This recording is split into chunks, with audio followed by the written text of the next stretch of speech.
When the credits start rolling, but the movie keeps haunting you. Before, after. Then it's time to tune in to Dismembering Horror. We'll talk about what worked and also what didn't. We'll dissect every aspect. Maybe some of we shouldn't. They turned out to be completely unreliable assholes. Take it away, boys. Hello, Tim. Hello, Ryan. And hello, everyone listening and maybe watching. We're shooting this. Welcome to, as she said, Dismembering Horror, specifically episode 196 of Dismembering Horror. And to add on to what our friend there just said, Tim and I are just two horror fans and filmmakers on the hunt for some good stuff. Today today we're talking about something. We watched a truly independent film from this fine year of from 2022. It is now 2023. Yeah, is that right? Anyway, Skinamarink. All right. Anything else to add, Tim? Based on a short film called Heck. Oh, okay. I did not know that. Yeah, there you go. The classic trajectory. Yeah. Cool. All right. Then I think we can jump into it as we like to do with a trailer. So yes, from 2022, written and directed by Kyle Edward Ball. Here's the trailer for Skinamarink. In this house,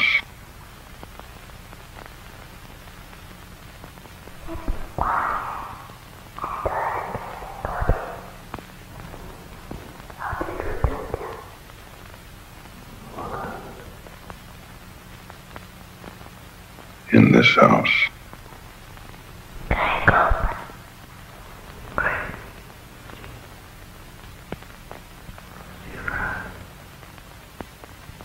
in this house,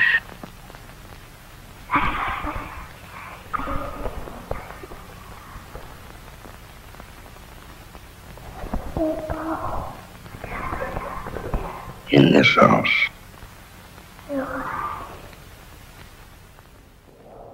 All right. All right. So Tim, who wants to go first as far as our rating? Would we tell ourselves to avoid, stream, rent, or buy this film? Oh, man. I don't know. I really don't know. I don't want to watch it again. I'll tell you that much. So you can stream it. I can stream it, telling myself what I would do. I'd stream it. All right. Yeah. Which this is a Shudder picked it up release. So that's true. There you go. But I have the feeling that if we weren't doing this for the podcast and I were to just decide to watch it on Shudder, I might have been one of the people who just was like, yeah, this isn't for me, and turned it off after 45 minutes. Well, I'm excited to talk about it because I'm like, Tim is either going to love this or not like it at all. So I don't hate it. I'm not mad about it. Okay. Although I'm not mad about it. There are things that I will obviously talk about that I'm maybe annoyed with. In a conjecture sort of way. Like I wonder about things that aren't really related to the film. Got it. So we'll that get affect there your viewing? In a way, yeah. Okay. Yeah. So if I were to turn this on in the middle of the night to watch something scary on Shudder, I probably wouldn't have made it through. Okay. I don't know. Thinking and hoping this would be the perfect 3 a.m. watch for any horror fan. Maybe. Initial enjoyment factor, I was settling on a hearty rent, but I think I've talked myself up to a buy to support independent film that I'm just like actually independent film. Sure. You know, that word's used a lot for films that are just not quite that. And it really got to me. even maybe, you know, kind of like the moments I was highlighting in our last episode of we're all going to the World's Fair. It's been on a good string of films for me that have really gotten to me on some really deep, affecting level. So I think that's actually why it's a stream for me. I never got there. And you and it seems like most of my theater. most of my theater was upset. You guys. I had 11 walkouts. 11. We counted them. Sorry, I kind of cut you off. Oh, I don't know. What was I saying? I never got to that place of like what I think the film is, you know, attempting to do to get you into this weird, you know, like discomfort, like tapping into a thing. And I just never got there, and I was kind of bummed out about it, actually. I guess that's really why it's a stream. Yeah. I'm not sure why. When I like first heard about this and saw the trailer or whatever, heard about it, the buzz, I got so excited for you, thinking Tim's like all obsessed with liminal spaces and weird stuff. I know. So, but then, you know, when it ended and I'm like, Tim, I don't know if he's going to like it or not. As much as I was excited for, you know, hoping you'd find a new one you really liked here, I was just as excited at the prospect of you not loving it, because I just wanted to, like, after the movie, pick someone's brain who didn't enjoy it. So now I'm able to do that. Right. Okay, well, let's do just that. Move on from our rating to our summary. We are going to be speaking in the spirit as if you watched it, but we're welcome all the same and all the same to get us on the same page. I was going to say, what was this film? What was Skinamarink? Film? Well, it's literally, the plot is two young kids in their home kind of discovering that their parents are gone or seemingly gone. And so they're just sort of alone.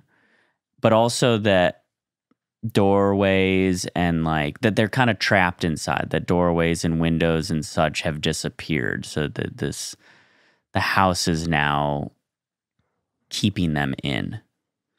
And that's kind of it, like from a plot perspective. But I would say, what is it? For me, my takeaway was that it was sort of this exploration in a very abstract way of childhood, potentially abuse, neglect, and I can see a read on it that if you wanted to interpret it as sort of like a demonic possession or demonic house horror film, that it can be that too.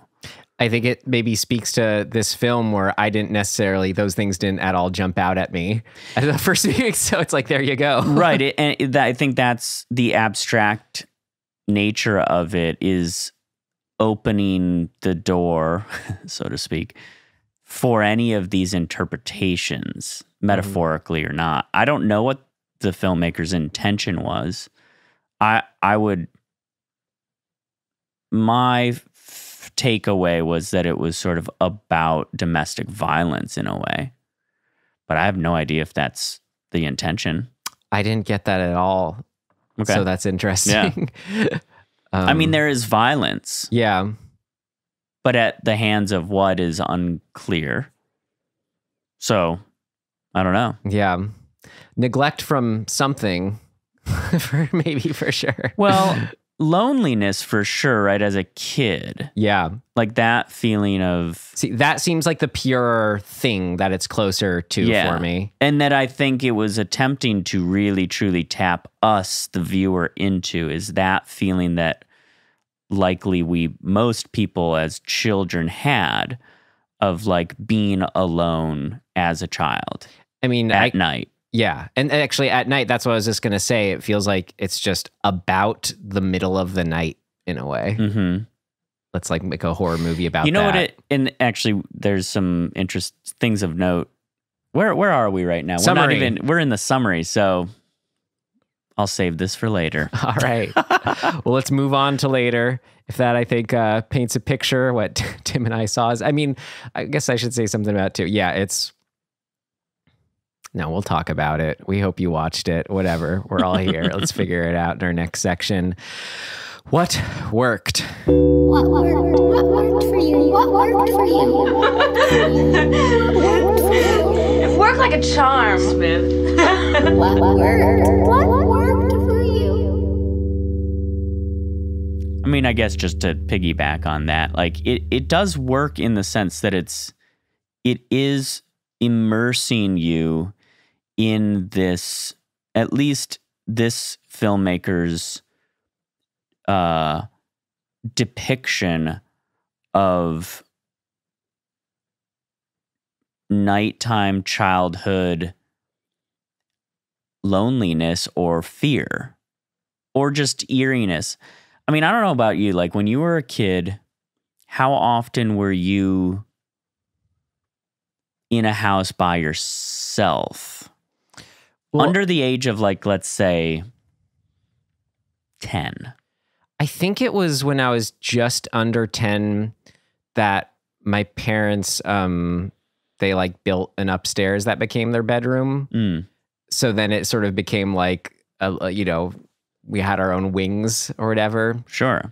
And my sister must have still been around. And your sister's older, right? Yeah. Yeah, so we both have older siblings. So we're more alike to this Kevin character in this film. Who's Right. 4. Right. So I don't know. I feel like I can conjure some memories of what that was like when the parents were like the door right across the hall to like a few hallways, a hallway, a room, another room, and a staircase away. That's interesting. Yeah, I never had that. They were always just the way that the two houses I grew up in were.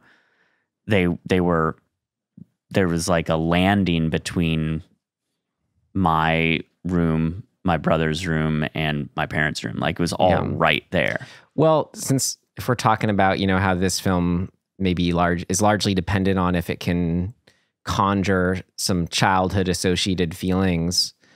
I have a specific memory actually of like, I think it was one of those times where I felt alone in my room as a child. It was, I don't know, I was sick or something. And it's my only kind of memory of feeling like really drugged up by like a cough medicine or I don't know, something like that. Yeah, probably. Like a PM thing. Yeah, like a Robitussin or something, right? From the early 90s, real strong stuff, you know, like unregulated. Yeah.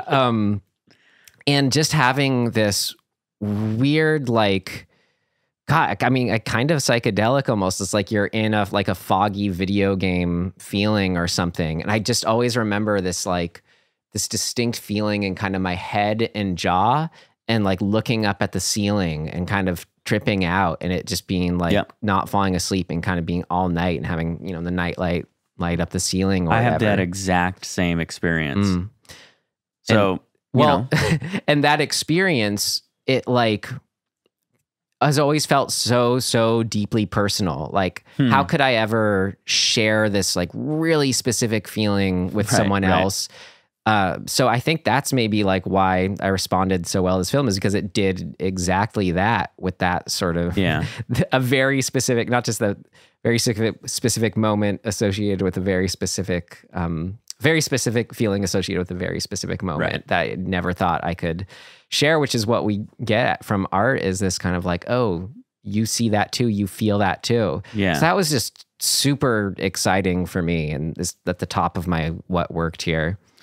Yeah, and I think related to that is this shared experience thing that's probably happening that's kind of just built in, like the way it's shot in terms of angles, let's say in particular, because it's so looking up, right? Like it's looking at ceilings and I mean, there are also other shots, but so much of it is from effectively like a low to high angle. And there's like an architecture to the shots that felt to me almost right on the edge of like, maybe it's not exactly this, but of the same era of German expressionism. Expressionistism? No, expressionism. You know, it has this, I mean, because it is very kind of black and whitey, or at least very contrasty in that sense. That the light and the dark and the architecture of those shots with shadows and light just gave me this very dreamlike. I mean, it's like we've talked about these recurring kind of images that we realize that are not just, like you're saying, just individual to you. It's like that a lot of people have these things, and like, where is that all collectively coming from? Who knows? Well, yeah, it feels to me like it's tapping into that. It's just when you're saying, yeah, the collective things it's tapping into is just fascinating how the use of the old cartoons, right, old shows, whatever, somehow just does exactly that. Like, what is it about those things that just make us feel like, I don't know, they're so specific? I don't know either. It is, well, okay, so just literally speaking, when in our lives were we watching those cartoons, right? Like at a younger age, and where were we? Probably on the floor in front of the TV. Yeah. You know what I mean? So you start to put together just these realities of like how we experienced these things, and it all does coalesce to this time in our lives. Maybe that's the interesting thing too, kind of like those cartoons, we all were watching the same old cartoons in a way. Like we all watched the same Looney Tunes. I'd watch those old cartoons thanks to Pee-wee's Playhouse, I remember. Is that where they were? I was wondering, I'm like, I've seen all of these, but I don't exactly know. I mean, I don't know what channel was I watching? That's where I would have if those were ones that were used. Yeah. So, no, I recognized like most of them, if not all of them. Yeah. I was like, it's a weird experience to be like, oh yeah, we all, maybe not all of us saw exactly those, but so many of us had this childhood. I got to shout too, if we're talking about those commercials, I loved the usage in that moment of the, like, there's the repeated part where it's a rabbit making the person. Wait, is it person making the rabbit disappear? It's a dog making a rabbit disappear by like squeezing their hands, and it makes this distinct sound, and we get used to the sound cue. It plays over and over and sort of becomes like affects the reality around it in a way. And it just got me so excited. Just any film where it feels like, I mean, best films do this, sometimes not best films do this, but to plug into serendipity and synchronicity and just feel like it's supposed to be, it just made me so happy. Just like when it works on that level and just sends you that little extra charge, because you just know like filmmaker was looking at the footage, then somehow extrapolated or was like right. You know, they were meant to find it. It's just all so exciting and makes it all that more affecting. Yeah, I wondered about that one too, in, you know, that whether that was a conceptual idea before it was created, or if it was like a happy accident, like in the edit where, you know, they repeated it and we're like, oh yeah, do that again. Now do it again. Like, right. Which would be really cool either way. It doesn't matter, but I like that stuff. I'm thinking too, just these old cartoons, what they're doing. It's kind of like any old thing, or is it the ending of, Hannah and her sisters, where he's like has a revelation where he's has some revelation from watching like Marx Brothers or something on, where he's goes from being all depressed that these are people who are dead, you know, to then joyous, thinking like they're just being stupid and having fun, and all these years later they're still. Anyway, I'm just thinking about how this old stuff has a weird effect of like, kind of like this film where there are these warring, seemingly opposing truths, like being held together, or feelings that should be opposing. Like, yes, a cartoon, something fun and innocent, yet it being old, we can't help but get these feelings of death, I guess, or passage of time. Yeah, right. Yeah, that's interesting. It gives us this, what do you even call that? I know what you mean, though. It makes us implicitly understand that with age, there's finality, right? And so it's, in a way, it's not ours. It wasn't made by us. It was made by them from back then. And I think that there's something in there that makes us, it's removed from us, right? In a weird way. On some unconscious level, we're going, these poor dead people. But then as soon as we have that unconscious feeling, we realize we're no different from them. Right. And do we know that when we're kids? Probably. Actually, I bet we do on some level. I mean, that's what I'm saying, trying to say unconscious. I think it's all this weird, deep effect. I remember happening. when I may have mentioned this before, but when I was, let me think about this. It would have been right when I moved to Rochester. So it would have been 1984. So I was 5 or had just turned 6. I was probably still 5. Actually. The age of these kids, basically. Right. We had moved into this condo while my parents were looking for a house. And it was a split level, split level is probably the wrong term, but it was 2 floors condo. We were in the living room, very much in this vein. Now that I think about it, it had that kind of same feel. It was obviously a decade before this film is supposed to take place, but whatever. And I was sitting on the floor in front of the TV. I think we had just had dinner, and my parents turned on MASH, I believe it was. And MASH, is about death. Like, that's just what the show is, right? It's the Korean War. It's like this feudal war. Not feudal, but futile. And then a commercial came on for dying kids in Africa, and those commercials were explicit, right? Like, you saw kids with their distended bellies, starving to death. And I remember just flipping out and losing my shit and I ran upstairs saying, I don't want to die. And was like kind of inconsolable for a while. My mom was like, what the fuck's going on? Yeah. You're not going to die. You are eventually, right? I doubt she said that, but she's like, you're fine. You're not going to die. Everything's okay. Well, but I could not shake it. I was really, really overwhelmed by this notion of mortality. You just made me remember I had some very similar experience where I think it was I was upset about something else, and it was just me and my sister, and I was the same age.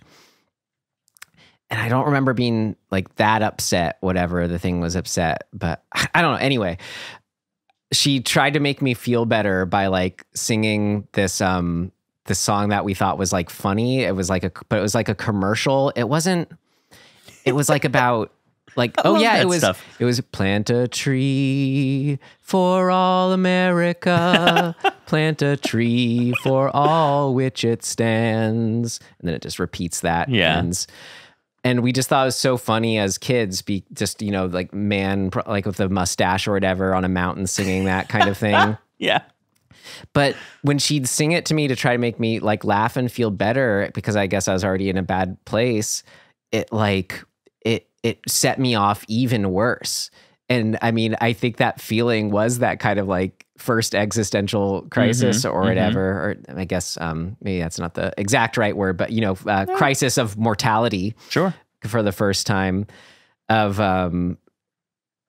someone, how could you be this sort of positive and sincere when we're all gonna die on some weird kid level? I mean, I feel that every day still. Right, but I wake up thinking that. Yeah.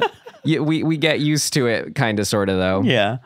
So I guess, all of that is to say, in a way, like, I think that's what the movie is built for. And whether you can tap into that or not really is going to be the crux of it. Because, like, as I read people's reviews and such after I saw it, and basing it off the fact that people were walking out of the theater, I really felt kind of this weird sense of, where does this movie belong if it's so all or nothing in a way? It's like you either can tap in or you're out. I mean, that's a lot. I mean, I'm not holding this film with these films. I feel like that's sort of how divisive films are initially divisive. They like kind of love or hate them, or what am I saying? There's something different about them. There's something new about them. I'm just thinking of, like, sure. Eraserhead, 2001: A Space Odyssey. Sure. People are walking out of those, Right. Now, having said that, and I think this is for a later conversation, really, is that a metric for success or elevation, critical elevation? And I think that's a really interesting question. I look at it as, should we pin that for things of note? Yeah, let's. Okay. Cool. I kind of have something that's similar to that. Well, I'll be the same conversation, but just sort of keep going. I mean, why it was my speed, though, and worked for me, just kind of my experience. First thing that struck me was the minimal dialogue was, like, just my speed. Like, any more context or dialogue would have ruined the effect for me.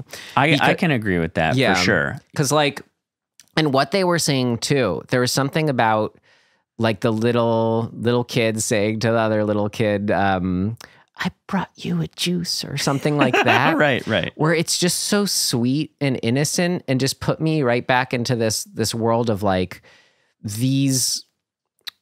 when your world, it's like you have a smaller world, like what is available in your knowing is like, it's more limited. I don't know. And there's just something, very, I guess I already said it, just innocent about that just instantly makes your heart go out to these little kids in a way. It's just, it's a simplicity, I think, is what it boils down to, because that's where they're at. That they don't have more complexity yet for themselves. Yeah. But it's still, at the same time, what it is, you're relating to them as people, though, still, totally. where these baseline instincts, because, oh God, I mean, it just broke my heart when he was like, can we watch something happy? Right. And it's just like, oh my God, like, just, like our beloved pets here, or whatever. People in the theater, when that line happened, people, like, erupted in my theater. Like, how? They were like, yes, can we? That means the movie's working.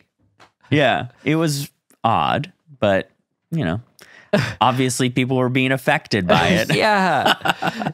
No. Can we watch something happy? Like, there's just to be put in touch with all, like, as I said, like, our pets, like, they are happy when they see this, they are sad when we see this, and we're just the same way. I don't know, just that got to me on some level too, and anything more than all that would have killed it. Didn't need to say more. I think other things that I really liked that, like, worked for me was just the luck of the house itself being the way it was. Like, the whatever era that house was built in, it kind of felt maybe 70s or 80s, maybe it was when it was built. The decor, the wood paneling, stuff like that. Like, some of the lighting fixtures that you see felt very 70s-ish to me. And I love that era. So just from an aesthetic point of view, I was like, I'm into this. Yeah. This gives me a cool, my childhood vibe, because that most of the houses I was around as a kid were built probably in the 70s, maybe 60s, but the decor was certainly 70s, right? And so, like, that all was adding to this nostalgia kind of element of tapping into my kid brain. Well, what is so incredible then is we as soon as we're experiencing the nostalgia side of it, there's the evil bent to it all. Right. To all of a sudden have this ultimate place of comfort and nostalgia be just twisted into hell gradually for years on end. I love the twisting too. Mm-hmm. In itself. How it's padded out maybe wasn't exactly the thing that was working, but the element itself worked great in that when things move or disappear or are displaced or put in a place that they're not supposed to be, that is awesome. Like that weird nightmarish element that you get out of that, like the Barbie doll sticking out of the ceiling or like the chair hanging from the ceiling, like that unnaturalness is so pleasing to me. So not knowing quite all what did not work for you yet did how it shot, was it effective in lulling you in and showing that space? Yeah. Yes. Okay. Yes, and a little no somewhere else. Okay. Yeah, like without going into it. I mean, I think there's something. Those visuals are, I think, the strongest things in the movie. Great. Like that visual of the TV, it's very different because we see the TV a bunch of different times, but there's one shot, it's actually in the trailer too, where the TV is sort of at just a little bit of an angle. It's not quite 3/4, but it's close. And it's just sort of there in space. And it's very, it's like the poster of Poltergeist or something like that. And there's something, and I think the camera is pushing in on it. There's something about that image that I'm like, oh, that's the movie, right? Mm-hmm. Like that's the image that I'm going to remember when I think of this movie. And that one, and when Kevin is put onto the ceiling and we're upside down. So cool. Like that is like chef's kiss, like visuals for me. And to have it work in such a way where you, rather than it not working, that you're questioning, wait, so he opened the door and then it was all upside down? Like exactly, like when did it become upside down? That it works in that flowy dream flow state where we just get it. Like if it's operating on that level where that can work, I'm into it. So I guess what I'm saying is there are elements of visuals, or there are visuals that to me are doing the thing that I think a lot of people are responding to and making people be like, oh, this is different. This is new. This is doing a thing. Yeah. And then unfortunately, I guess there's another side to that for me as a viewer. Right. Well, I guess more on maybe how it was shot was so effective. I'm just something I really am kind of like obsessed with right now is to show you're giving extreme attention to a corner, like a ceiling in a corner, panning across just these panels or whatever. And I think that's so powerful to kind of like do what I said earlier about kind of the juice boxes. When you're a kid, these things like are your whole world. Like these things feel like they have sort of a significance, meaning your attachment to them. They're special to you. So how it was shot, absolutely supporting all that. And to be trapped, that feeling of trap that this has. I liked, I was looking at some of the Letterboxd reviews, both top and bottom ones. But this one from a top one I liked from a review by Max Coombs, Letterboxd user. Just a little sentence, not the whole thing. The only thing scarier than expecting a parent to burst into the room and yell to turn the TV off is thinking maybe nobody's coming at all. Terrifying as it is, perversely comforting. That's interesting. Yeah, perversely comforting. That's what I was trying to tell you that like say earlier. That like discordantness from warm nostalgia is now hell and making me uncomfortable. A couple other images that I think are really, really strong. I think obviously the kind of climactic, I guess, image of the Legos piled into the end of the hallway upside down. It's kind of what I thought might have been the midpoint term, but it's kind of the like maybe going into more the last act you're talking about, where now the space has changed even more with this the hall has like extended sort of ad nauseum. I really like that because, again, to me, that taps into these recurring images in dreams like that I've had and that lots of people have had.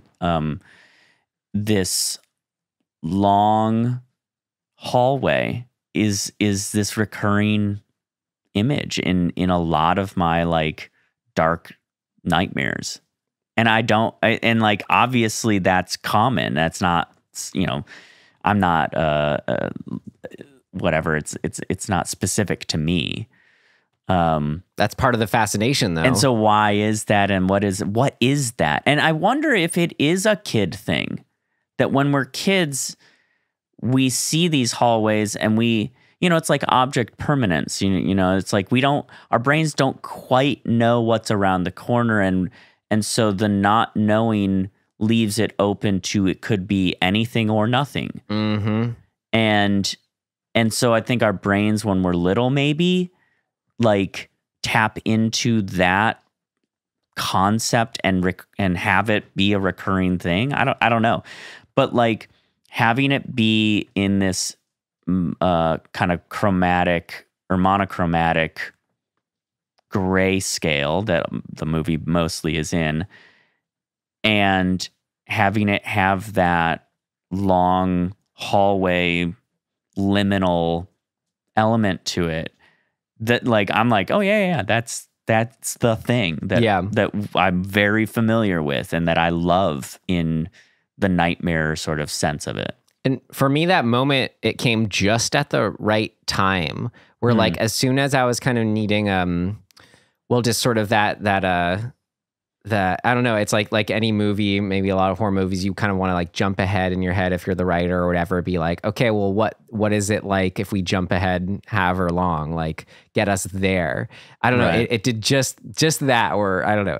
It lifted me up again just when I needed it. And I gotta say, like the pacing and the overall length, like spot on for me. Like this was 100 minutes. I thought it was like 60 minutes. I really got into the lull of it. I think you are unique in that, because a lot of people did not feel the same way. That's funny. Interesting.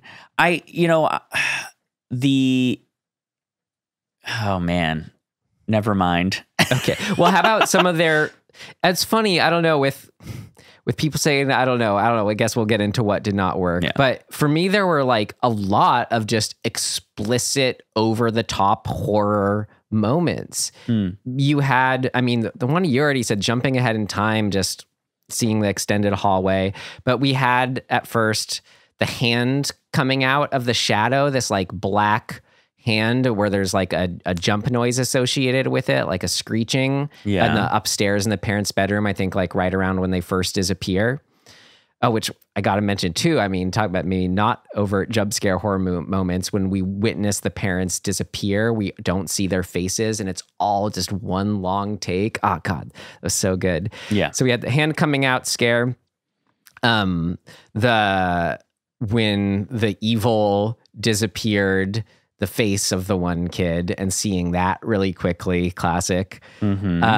The toy phone with the face snap moving, it was great. And then the big ending, which I thought that's what you're gonna say, of this appearance of a face, the ending. Right. What was your read on that? In hindsight, in the moment, I just sort of was.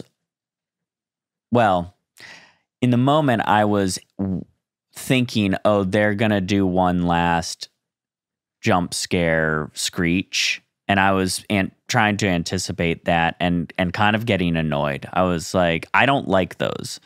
Yeah, And but so it's not like what they did at the end of Sinister. I was so into Sinister, then they had this stupid like last moment jump scare at the end. right. And I thought they were going to do that. So I was kind of bracing for that. And in the moment, I think it took me out of the moment. In hindsight, now that I've had a day, I would say it's probably one of the more effective shots because it really is. It's so similar to a experience that you just almost inherently know as a kid. When you're laying in bed, I've had both of these things happen. One, you wake up to your parent hovering over you like that. And initially it can be scary or it can be comforting or whatever, but it's blurry anyway. But I've also had that experience where I'm laying in bed and open my eyes and there has just been like a hovering face that's not there. It's sort of like you're half dreaming, half not. And it is so scary. Mm-hmm. And as a kid, I was a big hide under the covers. That was my solution for. I was big on hiding under the covers. I was really big into the hide under the covers move. I had to have a little air hole, so I'd cover, but like create this little like tunnel so I could breathe. Because I was also really scared of suffocating and claustrophobia and stuff like that. So I had to find this happy medium to where I could feel safe, but not like I was dying. But like the fear of pulling the covers off to see if that face is still there. Mm-hmm. I as a kid had a really hard time with that stuff. Like I did not get out from under the covers once I was under. And so that image, that out of focus face hovering there is quite something. Good stuff. Yeah. I loved it. It's cool for other films, like horror films I love, like The Witch or whatever, let's say, or Hereditary, where they have a supernatural bent. It feels like you get you have enough things that aren't too extreme, let's say. I mean, this whole movie kind of is, but you'll get my point. Well, like how The Witch, it's like it earns its ending of, spoilers, her floating up at the end and all that, but it makes it feel like real when you're seeing it. Same actually floating up in Hereditary, climbing all that too. Yep. So it feels like this film it came just at the time where it has earned like just sort of one more explicit something. It's a scare in some regard. So this whole movie, it just brought up the suspense for me of like, what is this evil voice? It's an evil entity. You're just going all these places thinking about that. All the more terrifying because you can't really say exactly what it is, but we know it means us harm. It really gets to us. So for me, that read on the ending was like, so when I'm in that mode, it's like, well, to see this thing, it could be seen, could or would be the most terrifying thing ever. So yeah, it did just that, where it felt like you were looking into the face of evil. And I'd never seen a movie quite do that. And if it had been any more or any less, it wouldn't have worked in the visibility of it. I just thought I was so unnerved. I thought it was incredible, this perfect ending. So I take that you liked that moment more than his sister disappearing. And what I mean is like the at least this is what I thought was going on. Right before that, there's a long shot of what I assumed was, what's her name? Kaylee, sitting kind of by the bed next to the wall, back to us. And she just sort of slowly dissipates into nothingness. Mm-hmm. And I actually felt stronger and eerier for me than the face.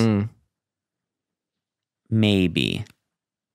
I don't know. It's hard because like in the moment, I don't know how. It's because of that thing. It was stronger for me because I wasn't anticipating a possible like screech jump scare. Mm-hmm. So now I'm like, well, shit. Now if I were to watch it again, the face would probably be more effective because I can just let it be. Maybe revisit it in a few years. Yeah. 3 a.m. Yeah. Actually, you know, I did want to say this. So when this movie first kind of came across my radar was when it had been leaked accidentally by a film festival and posted online. And I found it like because I think a TikTok came up that it's talked about and it was like, hey, like there's this movie that's just like you can watch right now. And I thought, oh, this is a PR thing. The filmmakers have put this out in this sort of, it wasn't super hard to track down, but you had to do a couple moves to get to it, and then it was available. And so I was like really excited because I thought, oh, this is the intention of how it's supposed to be seen, like midnight in bed on your computer or on your phone. You know, this is how. And I started watching it. But it was super late, and I was like, oh, it's feature length. Like, I'm not going to watch this whole thing right now. But I was like, in that context, I think I would enjoy the movie more than this theater experience. The theater experience was distracting in a lot of ways because of people being pissed off about it. Maybe more thing of note there. Yeah. We, last kind of big what worked for me, I had... The effect of the grain, I thought, was just so smart because it always gives you something to look at. I don't know if that's true. How would that translate to a smaller screen? Probably definitely not phone. It doesn't translate in the same way because even on my computer watching the trailer, it looks way clearer of an image. Well, it's so cool, that emulsion effect. It's like you can get caught up like watching the individual specs. I know. So I think that's why... that really helped assail, I think, sort of boredom or what am I doing here? Because it's fascinated, just kind of getting lulled and drawn in. Watching the grain? Okay, so there was a thing that was happening. Knowing that this was not shot on film, which I didn't know going into the theater, I now know it. So it kind of makes my brain like hurt more. But there are quite a number of moments where whatever that effect that they've put on, the film grain effect that they've put on, there are times, I don't know if anybody else is feeling this way, but... Is this a what did not work? No. Okay. No, it's not. It actually made me... It's super effective, but I don't know if this is an actual thing or if I was like, my brain was creating this. It felt as though the film reel, especially in certain shots that really there is no image, that the film reel was slowing down and reversing and then starting back again. And I was like, am I just in a trance? Or is that actually an effect that is happening where it's like going whoop, whoop, whoop? Yeah. And then when they get to these moments where they are actually doing that with the like the cartoon and then the blood splatter later that uses the same cartoon sound of repeating the thing over and over again, which I actually think is one of the stronger callbacks in the whole movie, is using the sound from the cartoon and the repeated, the repetition of it with the blood splashing. But I got really caught up to kind of to your point in how the film grain effect was affecting my brain. Man, I should make that a t-shirt. Everything you just said. Yeah, but so it did work for me, but I don't even know if it's real. Yeah, or if my brain was just like. I do remember tripping. Things that I think it was just sort of wasn't overthinking it at the time, but I do remember. But then I'm like, well, then what was going on? Because it's not film, so what? The effect that they put on it is doing a thing. Those effects, they aren't just like a digital effect; they're taken from actual. Like film emulsion. Okay, that makes way more sense. So maybe that is what's kind of happening. Yeah. Is I that think in that, yeah, in the layer that they're using or whatever you want to call it, it has that thing. So Ooh, tripped me out. it was. I liked it. Anything else? What worked you want to say? Because the movie in and of itself is drawn out, really drawn out. You know, in order for me to get on board with it, it has to have at least some like signposts or some things to hang my hat on at various stages before I'm just kind of out. And I think the two that there's two that did a really good job of keeping me in. The parents, you know, sitting on the edge of the bed scene was one. But and I need you to tell me, in that one, when the mom says, I need you to, I missed what she asks. I can't remember. And I'm mad about it because the reason I missed it is that a guy started snoring right then. And I looked over because I was like, what is that? And I looked back and I had seen the subtitle say, I need you to. And because the audio is what it is, and because I was hearing somebody snoring, I missed what she said. And the audience gasped. I forget. And I was like, no, I've missed a thing that's really important. And so, but I think that whole scene was a really good signpost of like, we're capturing you. We're keeping you in this. Oh, it was, I need you to look under the bed. Was it? Okay. And so, that one, and then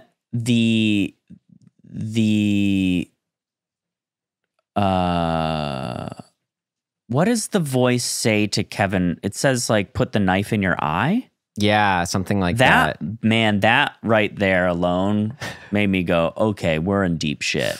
Ooh, yeah. So as sparse as the movie is, getting those little tiny nuggets or whatever you want to call them, like they're just little diamonds, I guess.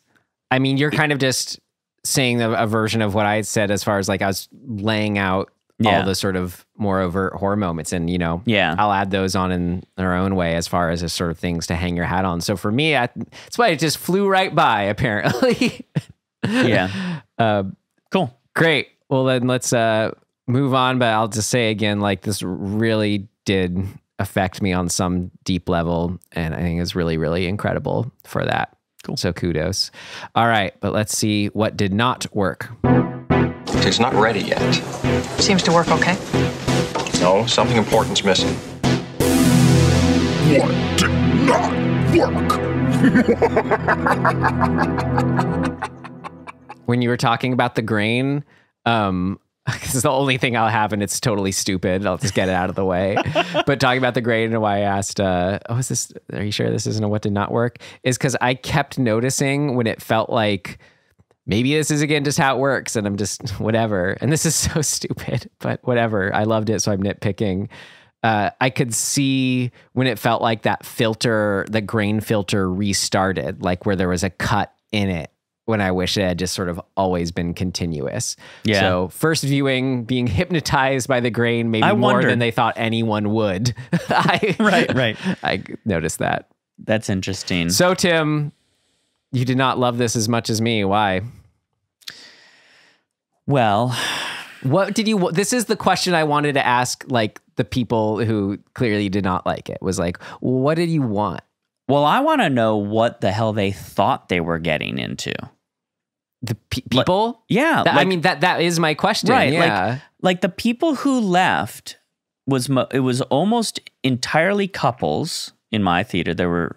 I think there were 4 couples that left and then 3 dudes that were by themselves that left. One of them was the snorer. Glad he left. And so, okay. And I kept thinking to myself, if you, like, what did you see, or what spurred you to buy a ticket for this movie? What did you think you were going to see? Well, that's what I'm asking you. What did you think, and what? And so I was prepared. I was totally prepared for what it was. Like, I was not under any illusion that it was going to be something else. So that was fine. That was not an issue for me. But I just found myself kind of, I mean, this is sort of contrary to what I just said about the signposts.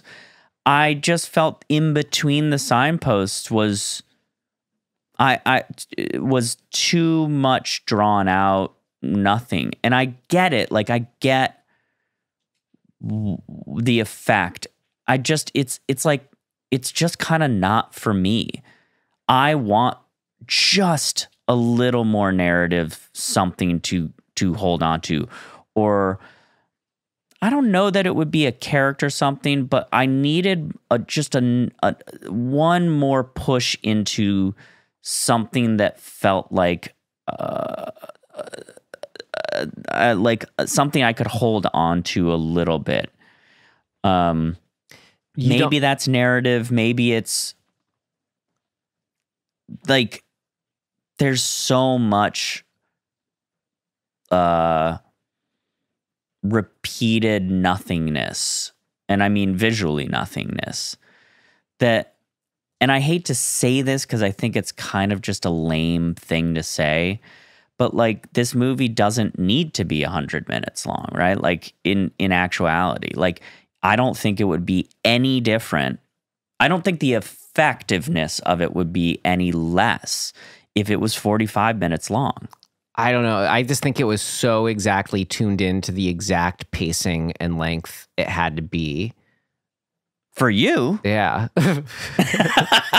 That's my point. For me, that wasn't the case. And so I kind of kept thinking, okay, well, what does that mean for me? Does that mean I think it's indulgent? Well, here. And does that make me dislike it?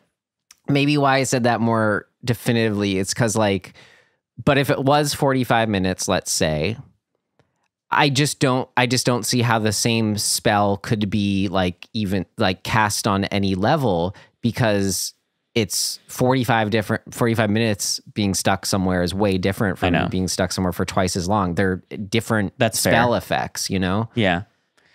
Yeah. But okay. So I mean, I guess that's kind of my point. If you are going to cast the spell for 100 minutes, for me to be in, I need a touch more something. Yeah. And what I kept thinking was, I'm getting set up for, in a good way, for a payoff, and it's never coming. And like, maybe that's by design, right? Like, I mean, it obviously is by design. But the look under the bed, you can subvert my expectation. You can have me wonder what's under the bed and then have it take you by surprise that it's something like that it's a misdirect and something else is going to happen. But I never felt that I got to that moment of, oh shit, they did it to me.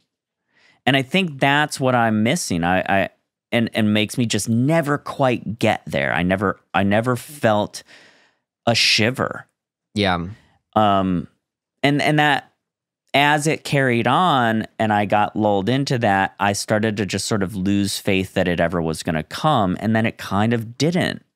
And so part of what's for me really, really like getting in the way of it is the screech scares.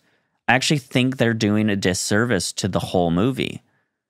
Like, there's 4 of them, right? I think. I was surprised. I hated them. I usually hate things like that, but it felt justified to me because it made it feel that much more like there was just an evil, sinister presence that meant us bad. Totally with that. Mm-hmm. If we get to that, and I never felt that instead of those screech scares serving a bigger thing, I felt like they detracted from a bigger thing that could have existed.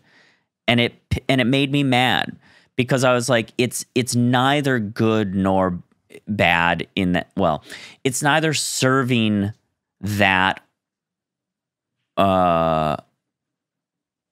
or having the effect that I think maybe was intended. I don't know. It just, they didn't feel right to me, and I got mad at them. I think that the phone would have been 1,000 times scarier with no sound effect. It's so funny because I'm like usually always that way. I But know. for some reason, this film, it felt like something about being in that kid state. It felt like I just did need something that was like doing it because it wanted to like intentionally scare me. That's what it felt like it was doing. Like Even that I'm okay with if there's progressive nature to the scare. So if it were me, the way I would change that is like, sure, you can do one that way, but not all four can be that way. Mm-hmm. So I think I mentioned this before, but I've had an effect in a scary dream before, where a ghost, in one case in particular, but this happened a couple times in my dreams. Like in the moment in the dream, the terror happens for me, like the feeling of terror starts before I'm seeing the thing. So you know it's coming. And there's a whomping feeling in my ears, like where it's almost like somebody's putting their hands up over your ears, like, and pulling away. And it starts to like the frequency is like whomping at you, and it's building to the point where it's like almost like sonically crushing you. If you were to change those scare moments, like to have variation in them sonically, I think I would have been way more on board. And I think that in a way, that's like my overall displeasure with the film, is that, and I think it's by design, so I can't really criticize it.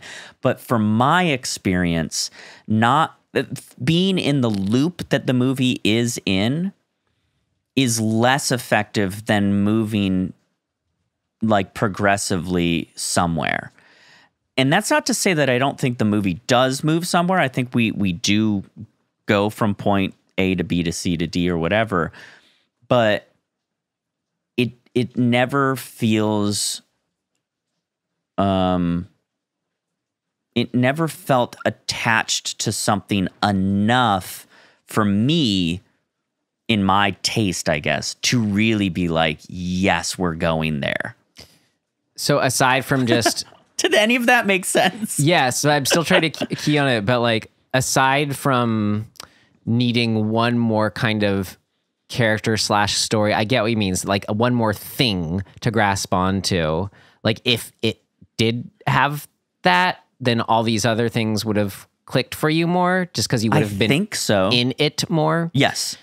So it's just so fascinating, because I feel like it's such a fine line where it's like what's too much to make it feel too movie-ish, and as well as what's too little where it's intentional, so you get under that spell, like you keep saying. Well, and like, yeah, so I was like, okay, so what could that have been to make me to accomplish this thing that I'm, reaching for? And I was like, okay, well, is it that we don't see the kids, like we can't like get on board with them because we're not actually like seeing them as characters, like actually visually seeing them? And I don't think it's that. I think that would have been a wrong step.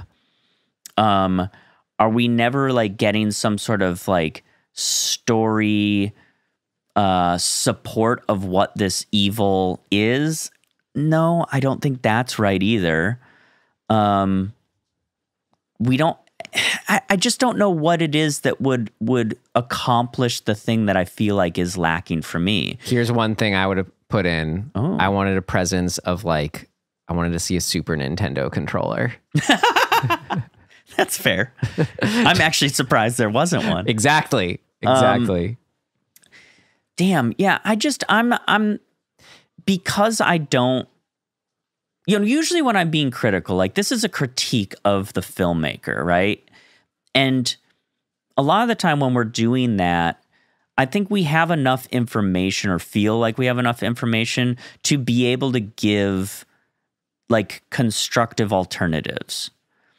But this movie is so abstract in a lot of ways that without the filmmaker here to give us a sense of where they were coming from or what their intention may or may not have been, like if they had a particular intention and they told us, that would enlighten us to some of this stuff. But to not have that, it's really difficult. It feels like, for me, all you need to know is what you feel, you know? Right. And so, okay, and that's fine. If that's the baseline, I never felt the floor drop out that I think a lot of people are feeling. And I'm bummed. And my theater experience was annoying. I just have to wonder if you were to watch it again, middle of the night, 5 years from now, could you come around? Could its spell take you over? Yeah. Okay. So I guess that's a thing of note. Well, do you want to do that? Yeah, let's just do it. All right, here we go. Things of note. Things of note! This should be interesting. Why did anybody go to this movie, right? Because it was put out there that this movie was, you know, like any PR. It's put out there, and there's a it's almost benefiting specifically from people saying this movie is going to be divisive, right? But that's a gimmick. That's a PR stunt in a way. And I kind of felt a little like annoyed by this element of it, that I'm like, is this movie getting picked up by IFC Midnight for distribution because they think that it's a good, scary movie, but because they think they can exploit the fact that they know it's going to be divisive? And that makes me feel uncomfortable. I think if it was more divisive, you can kind of makes it feel like it's half and half, people who are enjoying it or not enjoying it. So with those kinds of odds, I feel like it had it had a festival run or whatever. So I feel like people did like it before its release. And that's fair. Well, but is that enough? Like, why does any movie get distribution? This is getting theatrical distribution, and it is an extremely experimental film. It's horror. That's why. Okay. But is it exploitative? To release it in theaters? No, is it exploiting the film in the sense that it's like, we're not actually putting it into the theater because we think it's, well, this is a weird way of looking at it, I guess. You just feel like I feel like there's an executive who's sitting there being like, yeah, that movie, like, people are going to be pissed off. That's our PR.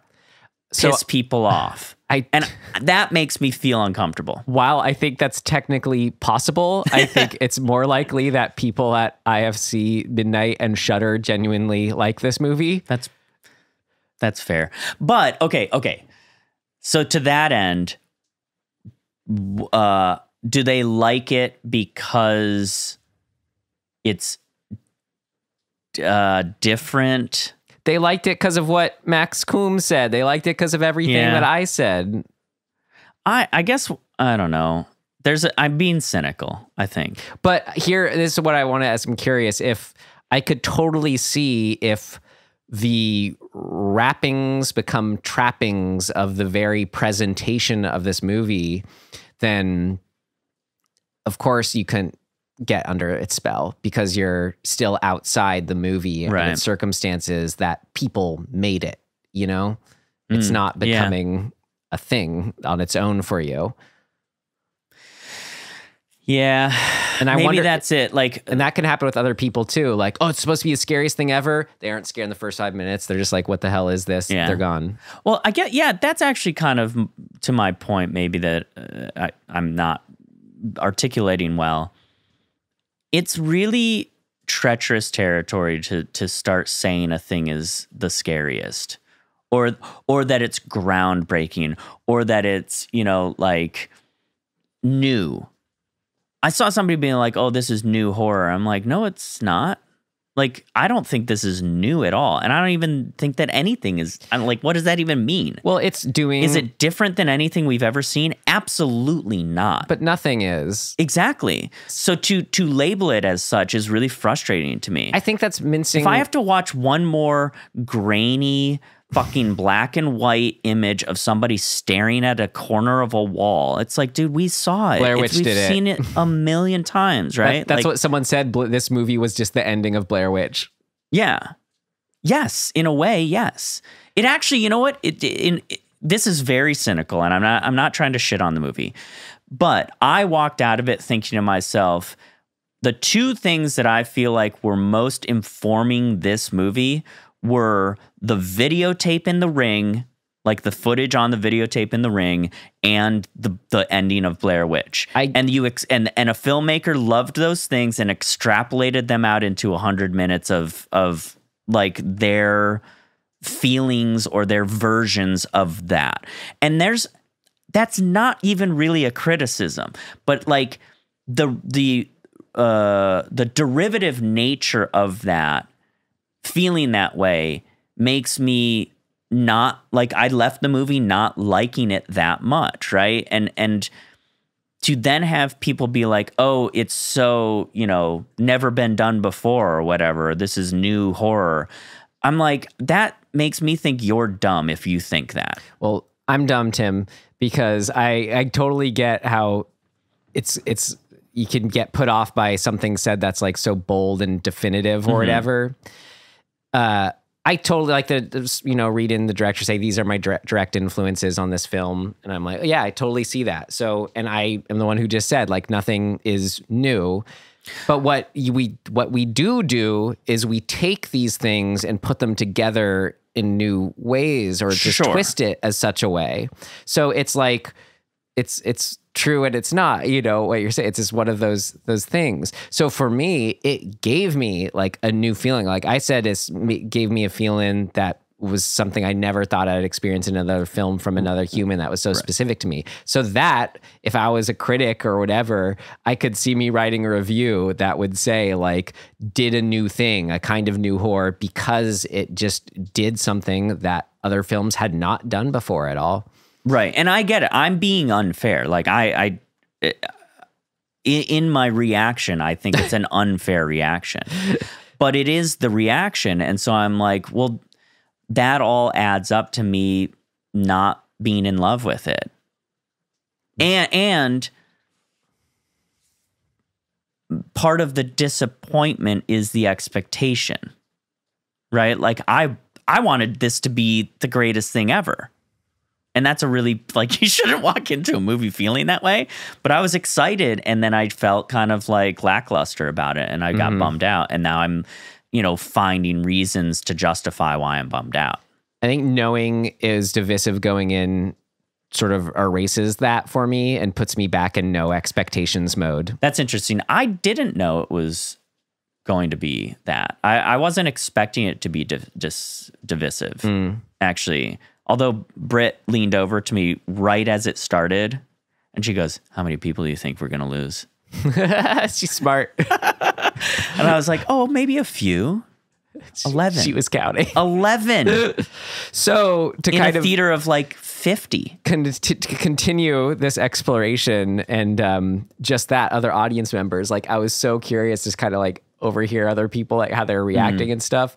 So when it ended and I was just in my seat, like, holy shit, for like, this was just something totally new I'd never experienced before. What just happened to me? I'm floored and shook on some deep, deep level. Holy cow, I just need to sit here for 10 minutes.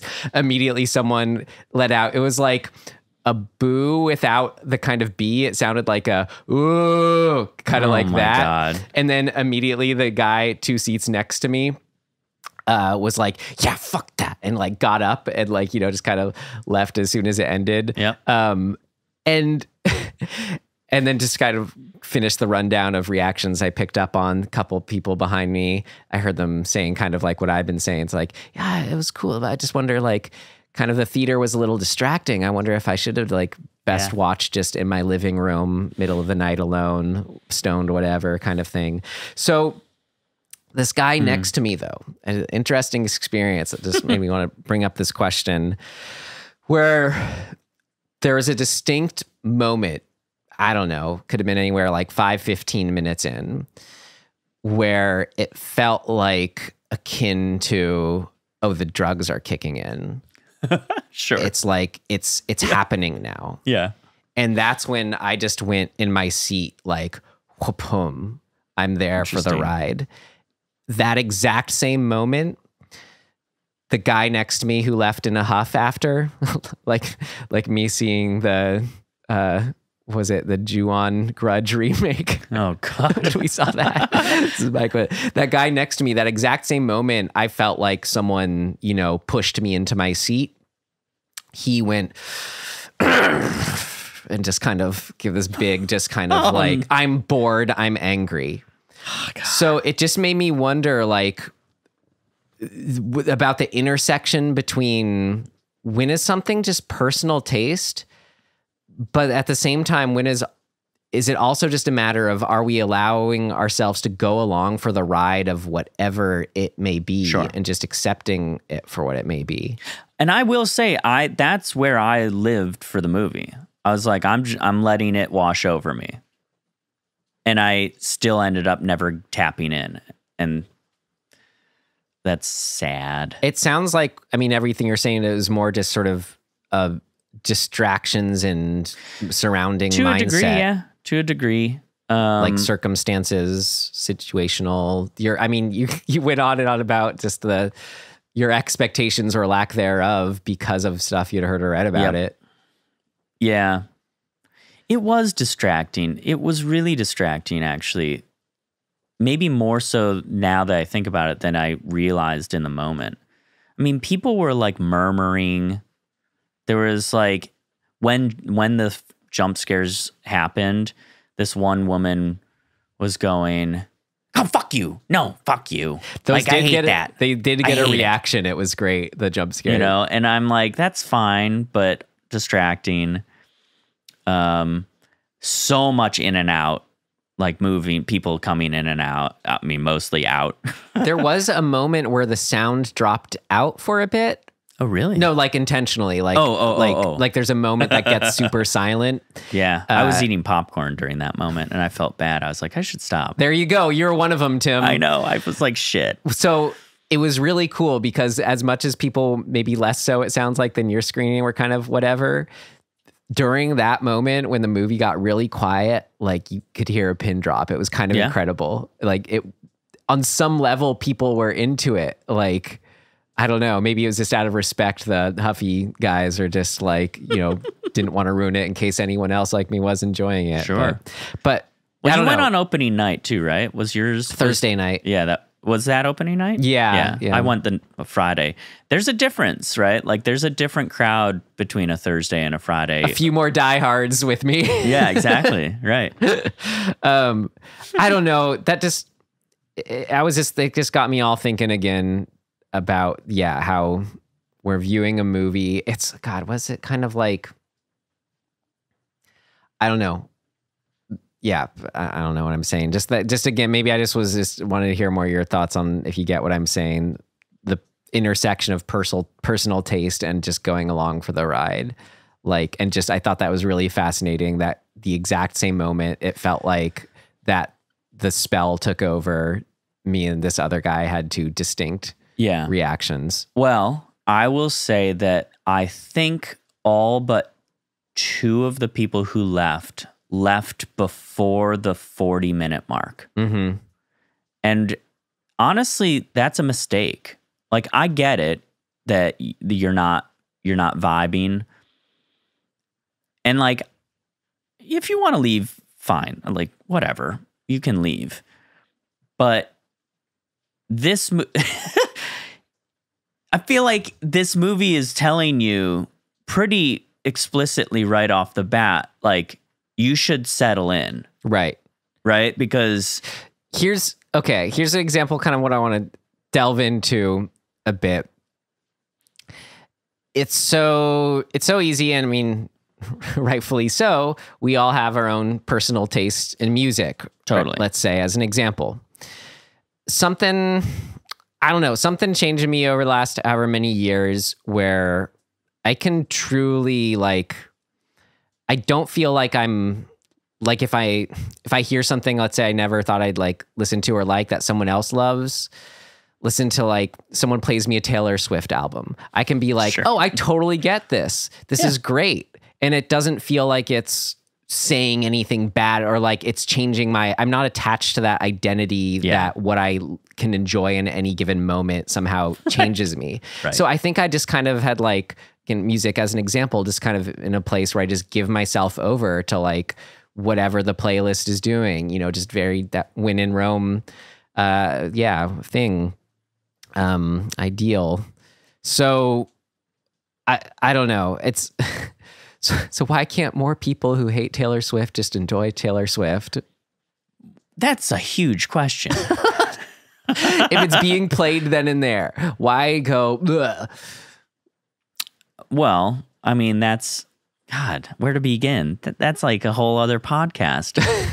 At the end of the day, I think the simple answer is because we're constantly being told as in our society to accept or that we are owed gratification in the way that we want it. And that's kind of a shitty way to look at things, because then you suffer the immediate certitude that a thing is or isn't what you want.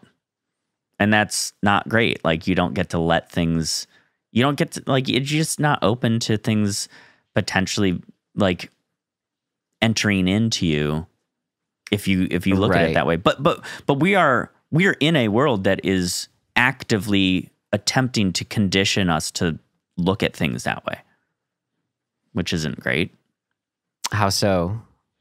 Well, how media is constructed, the corporatism of media, of buy this, of scarcity, outlooks, all of these sort of constructs that around us that say, get what you deserve. Got it. Get what you. Okay. You want this, and it's just advertising. It's advertising. Right. It's propaganda. It's the things that we're consuming are telling us how to consume. Mm-hmm. Mm-hmm. Right? There's a machine of propaganda that exists in the world, advertising in particular. I was driving 2 days ago and put on my little thing to plug into my phone stopped working in my car, so I'm just kind of at the behest of CDs and radio. Mm-hmm. And where you could just get a new one on Amazon, right? That's what I'm talking about. You could just get I've tried all of them. It's an actual car jack that's not working. Oh, so you're really screwed. Mm-hmm. Right. So this is a great example. You're forced into acceptance of the thing. Right. So that's my point. So I'm okay, just finished the CD. Don't want to change them while I'm driving. What are my radio stations? Jack FM, which is famous for we play what we want, sure. kind of thing. And Eye of the Tiger came on, and I was just I was okay, heard this a million times, whatever. But as soon as it came on and I had that reaction, I saw a big sign next to me that was this was in Burbank. It was for Rocky's Automotive or something like that. And with seeing Rocky right there, it was just to have it come on. It just reset my reaction to it and put me immediately in how much I love those movies. I was able to rock out to Eye of the Tiger. So it was just kind of that slight shift, rather than going, nah, this isn't what I want. Couldn't that have guy just been okay, this is something totally new and different, and whatever it is, I'm going to accept it and go along for the ride rather than just be uncomfortable sitting here because it's not exactly what I wanted. I don't know. Well, to me, what that's pointing at is, and maybe this is happening in society, I don't know, but that's pointing at just a natural curiosity that we tap into, our natural curiosity. How does this inform where I'm at right now and the things that are happening around me? Mm-hmm. Right? And I think that's a cool place to be, but I don't think that we are societally cultivating that way of looking at life very much. Maybe, you said mindset of scarcity, I think, is the ill of all our woes. I think that can have a lot to do with sympathy and empathy, because what I sort of realized my key into enjoying music I never thought I would have liked, but now can appreciate if it's there in front of me, is that someone loves this. Someone who loves it is playing it for me. And I can now, I feel like, just kind of tap right into where they're coming from. I'm okay, I can feel their feelings and listen through that lens. And maybe now I can just kind of do that without them there and present. Okay, cool. I don't know. It's when it's what's in front of you. Enjoy it. True. And yet, I think a factor in right now in the world, after a pandemic where we effectively feel that we've lost not only lives, but time, I think that there is a theme of thought of my time is more valuable now than I ever realized before, maybe. Yeah. And so I don't want to waste, quote unquote, any time on things that are not in service of, something that I want or need or whatever. It's so ironic, though, if then that only makes people not be able to enjoy the thing in front of them. I know. It's a paradox, man. Which is at the heart of all horror we always come back to. So, I think this movie's cool, but I still am not sure it landed for me enough, I guess. Well. But, okay, so that actually wraps around to what we sort of started with saying. Is this just a PR gimmick? Is it being exploited by the distributor? It's no, I mean, it's like and since probably, I think I'm just being overly cynical. Since when have studios not taken good pull quotes from critics? Right. I don't think it's anything more than that. Yeah. I thought it was interesting, when you mentioned this felt like it was from my nightmares, how Kyle Edward Ball previously ran a YouTube channel called Bite Size Nightmares. This is from Wikipedia, through which he asked viewers to post comments about their nightmares and then shoot recreations of said nightmares. And Skinamarink was inspired by the tropes recurrent in the most commonly submitted nightmares. Yeah, that's awesome. Yeah. Let's be honest. Check that out, Bite Size Nightmares. Let us know how it is, Tim. I think I've seen some stuff from there over the years. Cool. And then the filmmakers he cited here, again, according to wherever Wikipedia citing, which is, interview with Fangoria. He cited Chantal Ackerman, Stan Brakhage, Film Grain. I can see that for sure. It's Stan Brakhage. Maya Deren, Stanley Kubrick, David Lynch as influences on Skinamarink. Also said that avant-garde film from 1967 called Wavelength. And then, of course, the 1974 slasher film Black Christmas, specifically with Black Christmas, the shots of just kind of panning, simple shots of panning around. Yeah, I wonder what that Wavelength movie is all about. It's a Canadian short. Cool. Wow. So anything else you want to say or explore that you thought noteworthy? No, I mean, it is cool to see that, I assume it. I'm going to believe that it was unintentional because that's what we're being told. But the leaking of this is kind of what really got it out into the world. Feels like appropriate for this film for some reason. Exactly, which makes me wonder if that was intentional. Brilliant marketing, right? But it got grabbed by people on Reddit and TikTok, and they just blasted it out. I mean, that's how I heard of it. So good job, universe, maybe, or good job, marketing team. Either way, your film got distributed by into a theatrical release. That's huge. And that's why I said to him, just excited about another how Paranormal Activity was truly independent. Just another one of those making it out there is exciting, I think. And we say this all the time, just go make the thing. Find a way to make it. They made it for $15,000. They Seed and Spark crowdfunded for it. That's amazing. Like, great.